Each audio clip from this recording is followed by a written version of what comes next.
G'day, welcome to New Game Plus TV, Cringe here, and we've got a great show coming up for you this week. We've got the gaming news headlines of the week. To start off with, as per usual, Meg and Don have been playing Marvels Avengers. Meg was really excited about this when we checked it out at PAX Australia last year.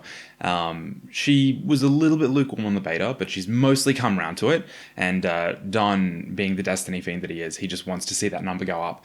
And Avengers kind of delivered on that, so look forward to that review later on. And Kart also checks out Captain Tsubasa, which is a soccer game. It shouldn't be like, I shouldn't have a difficult time explaining this because I love some sports anime like Yuri on Ice, Free, Kuroko no Basuke, but I'm like, soccer? So it's a soccer manga that got turned into an anime, but the game is based off the manga. So that is what's coming up later on in the show, but yes, let's get first into the gaming news headlines of the week.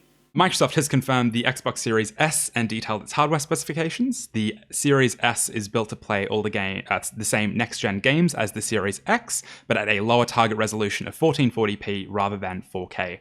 While the hard numbers of the Series S hardware may suggest it's less powerful than the Xbox One X, it's able to provide the same performance as the Series X, only falling short in the graphical detail department. One of the key missing features is an optical drive, meaning that next-gen games can only be downloaded digitally and played on the 500 gig internal SSD. Backward compatible Xbox 360 and Xbox One games will be playable from external storage though. Both the Xbox Series X and Xbox Series X will launch November 10th worldwide, with pre-orders available in Australia from September 22nd. The Series S will be available for $499 and the Series X from $749. Also available through Telstra, Xbox All Access will allow consumers to pay off a console monthly instead of upfront and includes Xbox Game Pass. On a 2-year plan, Series S will cost $33 and Series X $46. I'm going to start off with All Access, because All Access is not new. Telstra already had this going. Yes. But it makes so much sense to launch a console like this, right? Like Mm-hmm. the Series X is the flagship. It's the only disc-based one, which Australians understandably have an attachment to. And so they want to go straight for that. But $749 is a big ask. I mean, even looking back on the One X, Meg, you're one of the few people that I know that got one, and that was a $649 console. Do you think that you would end up pulling the trigger on $749 Series X still, or? I was talking about this morning, and I'm surprised at the price point. I don't really think, maybe I'm just older and more skeptical now, but I'm not really sure what I'm looking for in this next-gen consoles that's making me want to fork out the kind of money anymore that this current console doesn't deliver. And what I'm experiencing in current games that grind my gears, like loading screens and but like resolution problems, like frame rate problems, I just wonder if this new Series X is going to fix those things and make me want to go, I'm happy to splash $800 to $1,000 on a new next-gen experience. Like, that's so much money. It is a lot, yeah. We haven't spent that much since the PS3, I think. It was like $1,000 at launch or something. That's correct, it was. I wanted the upgraded hard drive. Yeah, so it was $1,000, like $800-ish just for the 20 gig hard drive. Correct. Remember when 20 gigs was adequate? Why? Right. Although, like, looking at the specs of the Series S and the price, I think like it's the next gen for the masses, because honestly, not like the vast majority of people aren't going to need 4K. Heck, I kind of question the need for the vast majority of people for 1440p. Most people are still just rocking their 1080p. So like they'll be happy with a very affordable block, and it is, let's say, it's very affordable compared to previous generational launches, because even the PS4 Xbox One launch was about mid 500s, I believe it was.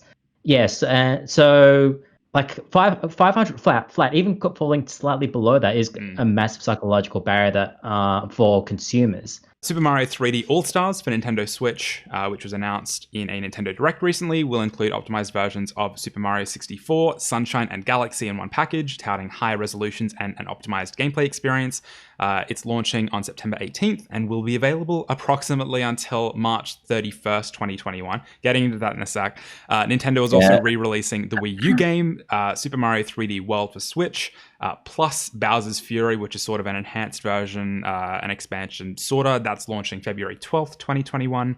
And lastly, a Super Nintendo collection, Super Mario All-Stars, includes upgraded versions of Super Mario Brothers, Mario Brothers The Lost Levels, Mario Brothers 2, and Mario Brothers 3 with 16-bit graphics. That's available now to Nintendo Switch Online subscribers. You're also bearing the other lead from that announcement is the Mario Kart home circuit, what's called the remote control ish sort of cars with the AR camera bolstered on top, so that you can create a circuit inside your house and then race it on your Switch whilst you control a physical remote controlled go-kart, which if I were 8 years old would be the coolest thing in the world. Damn straight it would be. I can't believe you left that out, Jack. I don't know, man. Like, it just... I was excited about Mario 3D World, playing it on a console that I own, and Sunshine not having to mess around with Dolphin to be able to play it. Right. The Mario Kart... We're still disappointed in you, Jack. We don't care that you are excited for those games. Why don't you just have a little bit of joy in your life? What was that called? It's a whimsy, Jack. Mario remote control honestly, car? the idea of I'm excited about the prospect of it as a ashamedly 27-year-old male. The fact that you're sitting there going this is you can control an RC car with your Switch, and it's all AR. It's awesome. It's really, really cool. I love all the augmented reality stuff that Nintendo's dipped their feet into. Has always been awesome. They seem to have an eye for it. It astounds me knowing just how cool it looks. Assassin's Creed Valhalla will be released on November 10th, pushed up from its original November 17th release date to align with the launch of Microsoft's Series X and Series S. Ubisoft announced the date change following Microsoft's announcement on its next-gen consoles. Build the legend of a Viking raid on any console. Upgrade from Xbox One to Xbox Series X at no additional cost. Valhalla will also be released on PS4 and PC at the same time. It's also being released on PS5, but Sony has not confirmed a launch date for its next-gen console yet. I feel like I'd like to say there are other games that could do this as well, move their release dates forward slightly, because obviously they'd aim for the same window, because that's where we see a lot of AAA games launch anyway. Yeah, and I wonder why Assassin's Creed weren't given the heads up about the launch date, if that was always going to be the Xbox launch date, and why they absolutely did know. They absolutely were clued in, but that they were released unshackled from some NDA, whether they could finally press submit on the November 10. Touche, I love that. So Sega did the same thing as well. So as soon as the Xbox announcement dropped, basically the release date for Yakuza went from it's going to be at some point in winter, and then suddenly it's November 10th, bam, there you go. So I reckon there's some sort of NDA or something like that. This week as well. Dirt 5 was originally going to have a early October release date. Got pushed back to I believe late October, but the Xbox Series version will launch on the launch date November 10. Stick with us on New Game Plus. We've got more gaming goodness coming up in just a sec. You're back with us here on New Game Plus TV, live on Twitch. Might be hanging out with us on C31, C44 as a podcast. And I can't stress enough how much I love OBS. My name's Cringe, and I'm here with Meg, Matt, and Don. And Matt, Kart, we go back and forth on our real and fake names. I don't even care anymore. It's fine. That's not even my real name.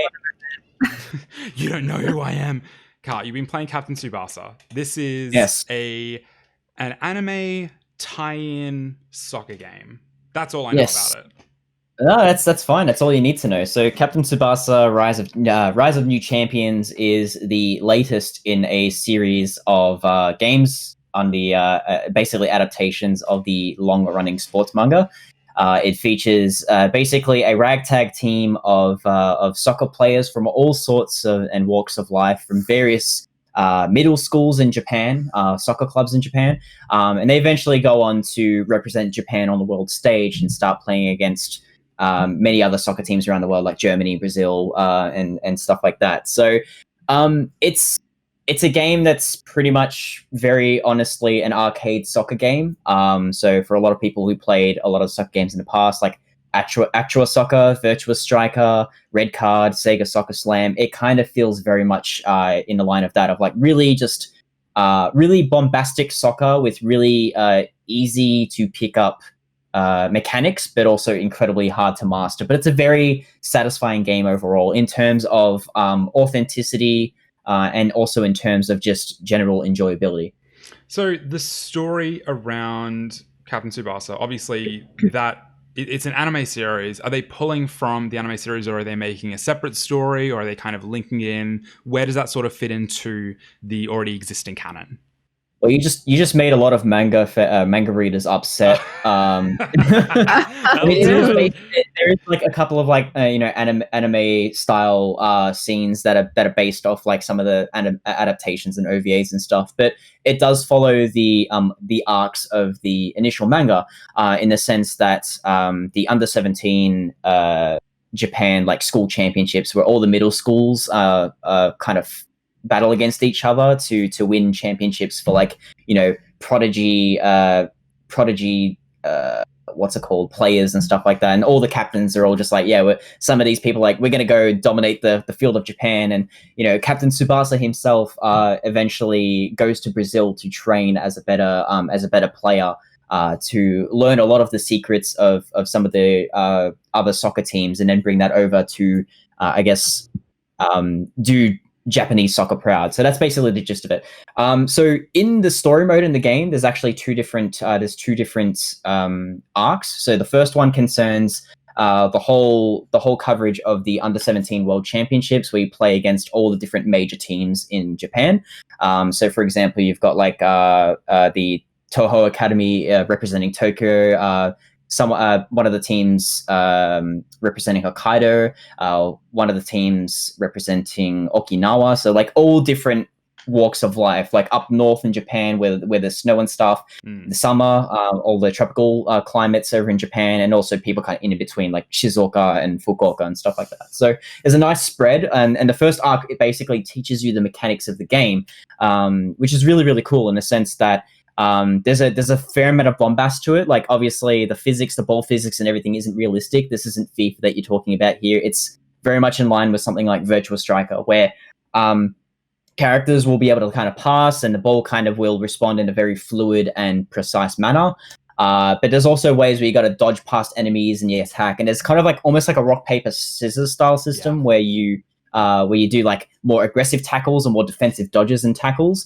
And each successive one allows you to build up a meter, which you can use in many different other situations. So if you're a person who plays defensively, if you fill up like this massive spirit meter, it allows you to grab any ball as the goalkeeper, no matter how like dire the situation is. You can use it more offensively, or you can use it more to kind of dodge more, or allow your characters to kind of recover their speed a bit more. So it's really cool in that sense, where it teaches you all these kinds of these mechanics. After that arc finishes, it takes you over to the next arc in the series, where Tsubasa ends up going to Brazil, and then you end up creating your OC, like your main character. So think of something like Dragon Ball Xenoverse, because it's one of these games. I love it. You create your own soccer player, and then you eventually you go through the arc while Tsubasa's in Brazil training. You basically join one of the three major sports teams in Japan. So like, Toho, for example. And all of these different teams have like different ways that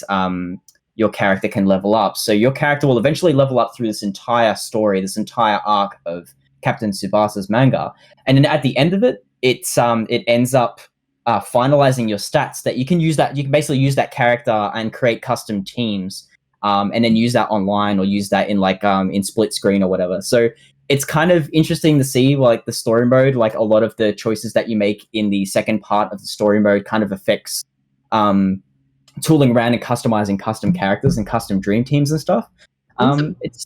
It's pretty cool. It's a pretty cool all-rounded experience. In terms of modes, like compared to other soccer games or arcade games, like I wish the story mode was a bit more kind of fleshed out in terms of having like a coach manager's mode or something. But honestly, it's kind of a different spin on things, where like you can definitely feel that as you level up your character, you can feel them getting better at maintaining their stamina. You can feel them getting better at shooting. You can feel them getting better at passing and stuff like that. So it's a really interesting way of doing it. And honestly, the game as a whole, in terms of just the content and stuff like that, really kind of exceeded my expectations. So Captain Tsubasa, that one is called Rise of New Champions, is out on PS4, Switch and PC. Is that all? Yeah, Switch, PS4, PC. Yeah, that's about it. Go give it a crack. It's awesome. No X-Bone, but I feel like, you kind of sign up for that when you get an Xbox, no Japanese games. Except Yakuza, as it turns out. Cool. Stick with us here on New Game Plus. We've got more video game goodness coming up in just a little bit. You're hanging out with us here on New Game Plus TV, live on Twitch. You might be hanging out with us on C31, C44, or as a podcast. My name is Cringe. I'm here with Meg, Kart, and Don. Meg and Don, you've been playing Marvels Avengers, which, Meg, I recall you were very excited for because you love Kamala Khan and you were very hyped for it at PAX. And Don, you were excited about it because number go up. Let's address the story part first. Absolutely. Meg, what is Marvel Avengers? Where is the story? Who are we dealing with? What's going on? Right. So Marvel Avengers is developed by Crystal Dynamics and published by Square Enix for those out there that didn't know. And I guess we've all seen the trailers and the pre-release demo set on that famous bridge of the disastrous A-Day event at Stark Tower, where the Avengers try and save the city, and in the process, Captain America seemingly dies. And the Terrigen Crystal is destroyed, which actually releases all this Terrigen mist and infects a lot of the humans and causes fresh mutations and new superpowers in normies, basically. But it's actually impacts Kamala Khan, and that's like her origin story, basically, of how she turns into Miss Marvel. And it's really exciting because along the journey of her 5 years later, she actually discovers a clue to what the incident happened on that day, and in hopes of reuniting the Avengers to fight against AIM, who want to forcibly cure the Inhumans of their superpowers, aka a disease, and which they caught from the Terrigen Mist. It unravels from there. I will not talk about the plot in any more depth because that's the best part about the rest of the unraveling of I feel like there was like 5 chapters, like the way it was paced. And I think what my expectations was that I had low expectations for the story because I wanted to be really impressed. I was hoping for that wow moment and everything like that. And to be honest, I'm going to sidebar with you. I really wanted another Spider-Man game, that type of formula that really heavily leaned into character development, giving all the Avengers a really strong story arc and a critical moment where they impacted on the major narrative around that. And to be honest, I didn't get that at all, which really broke my heart. And I knew, but the thing is, like, they didn't ever promise that they would deliver that. I just sort of set my hopes to that level, and it wasn't. Spider-Man set the hopes that Spider-Man set the bar that high. The point that I'm concerned about is, does the single player campaign gameplay feel like it's just games as a service applied to a single player game? Yep, that's absolutely fair to say. And I guess the way it's broken down is, we'll talk about it further in more detail with Don, but as you play as each Avenger, they all get their time to shine, which I was really, really pleased about.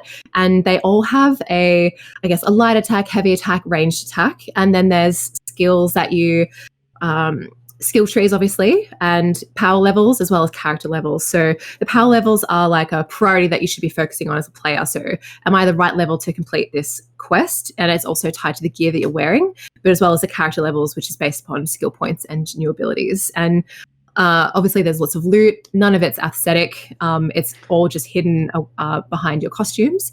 And I suppose I felt like a lot of the levels at the very beginning that sort of train you how to play the game were purpose built for those characters, so they could really showcase just how unique they all feel to play. And I really, really loved how they put so much energy into really perfecting how each character plays, and it was really, really, really fun. So I really, really like the general combat around it, and the way that you can like upskill and get used to the favorite characters. Like, I spent as much time with Kamala Khan as I could. Love her fisticuffs. I'm obsessed with her. You can train in what they call the harm room. So they're just like waves and hordes of robots to practice your combos and your dodging and your parrying and everything like that. So there's lots to digest if you're into that kind of combat. Just to answer the question on like the games as whether the games as a service forced its way into the single player, it's there, as in you do, as Meg said, you are collecting loot, you are increasing your power level, which makes you big stronger. But having said that, you can play through the campaign and not necessarily have to worry about anything other than number go higher. And you get enough power throughout the course of the campaign's missions that you don't have to worry about grinding for loot or there's one mission instance where you're roadblocked by a fetch quest basically, but you can complete that fairly quickly in one or two side missions and then progress the rest of the way through the campaign. Totally fair to say. Don, you love number go up. And as a Destiny fan, there is no other game I can think of that is number go up as much as Destiny. No, yeah, like they have tried so like in the lead up to this game, almost to the detriment of the plot, which is why it's such a big surprise to everyone. They have leaned heavily on the games as a service element. The fact of adding additional content over the coming months and years, indeed, whether the actual systems are there or whether the grind itself is fun. I have my severe doubts at launch. It's obviously a 4-player co-op, but did you have to matchmake with any randos, or were you playing with AI? I have so the AI is surprisingly competent. Like it's competent enough to carry you through the campaign, and like throughout the entire time, I've been able to go through the missions with 3 other AI heroes. Not that I have any choice though, because in the opening week, matchmaking has pretty much with randos for the side missions has pretty much been non-existent. Indeed, it is one of many issues and bugs, one of the many issues and bugs that have been plaguing this game at launch. Yeah, the grind here, it just doesn't seem as fulfilling, even in the moment-to-moment gameplay. Like, I wasn't as much of a fan of the combat as Meg was during the review, especially when you get to the higher level situations when it just becomes a crapshoot. There are too many enemies on screen, which is not helped particularly by the frame rate, where you kind of just have to mash square and hope that some drone off screen doesn't range fire you into a situation where you get stunned locked to death, because that's the thing that happens. Like even though you're controlling a gosh darn superhero, this game has made me feel the least superhero-y than I've had in many other games this year, just because your character is so squishy. I guess, Meg, coming from Crystal Dynamics and Square Enix, this is a team. It's from Square Enix, isn't it? It is. Oh yes. Yes. Like we've seen from them, Tomb Raider, Shadow of the Tomb Raider, and Rise of the Tomb Raider. Those were games that I think, in a lot of people's view, have held up really, really well post-launch. Absolutely. Not like they're not games as a service, but it's like you can go back to those games. You can go back to play Tomb Raider on the 360, and it still feels slick. If it feels slick on like a PC or PS4, obviously, but they've held up. And then when you look at a game like Spider-Man, it really set the bar in a lot of ways. And I think part of that, the formula of go into a base, go down an elevator, like a lot of that would have been alleviated by having an open world. Do you think that what they've offered as a story it doesn't sound like it holds up to a Tomb Raider or a Spider-Man, but do you think that they've fallen that far short? What they delivered was hella fun. It was great, really, really entertaining.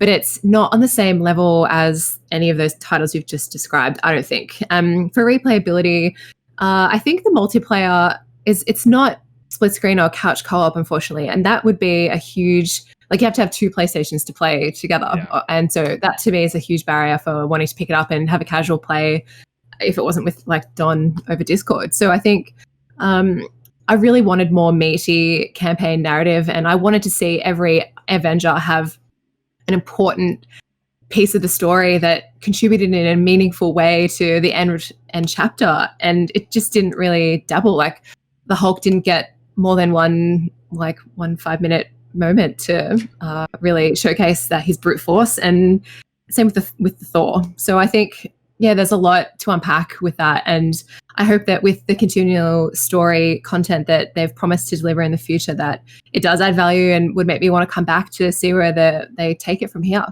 Marvel Avengers is available on PS4, Xbox One, and PC, I think is all, right? Yep. Cool.